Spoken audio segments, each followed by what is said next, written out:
السلام علیکم ورحمۃ اللہ وبرکاتہ۔ محترم ناظرین، قرآن کریم میں اللہ تبارک و تعالی ارشاد فرماتے ہیں انما یعمر مساجد اللہ من آمن باللہ والیوم الآخر، کہ اللہ کے گھروں کو وہی لوگ آباد کرتے ہیں جو اللہ کے ذات عالی پر اور یوم آخرت پر ایمان رکھتے ہیں۔ اسی طرح سرکار نے احادیث مبارک میں ارشاد فرمایا کہ اللہ تعالیٰ کے نزدیک سب سے پسندیدہ جگہ مسجدیں ہیں، احب البلاد الی اللہ مساجدها۔ اس حقیقت کے باوجود کہ مسلمانوں کی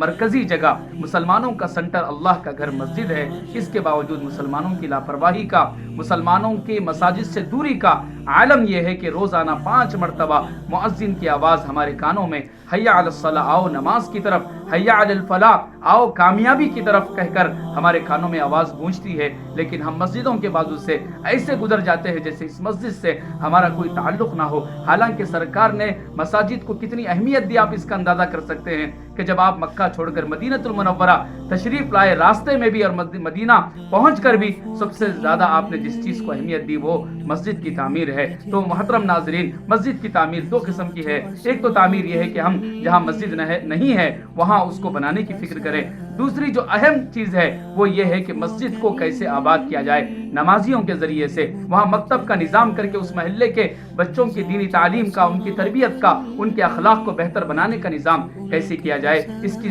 طرف بھی توجہ دینے کی ضرورت ہے۔ ہم جہاں رہتے ہیں ہمارے اطراف میں ہزاروں غیر آباد مساجد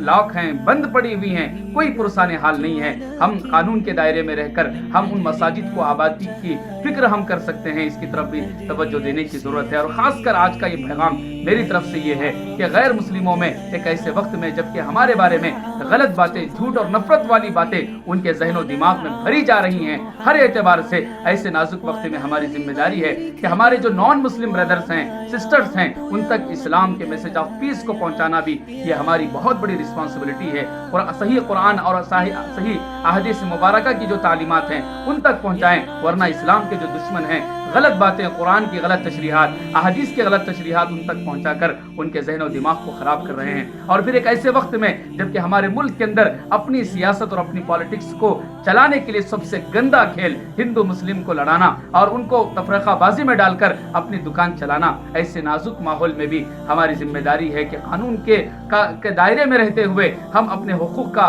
پاس و لحاظ رکھیں اور اپنے حقوق کو جان کر اس کو حاصل کرنے کی کوشش کرتے رہیں۔ یہ کتنی افسوس کی بات ہے کہ اس ملک کے اندر جو پارلیمنٹ ہے، جس کا باضابطہ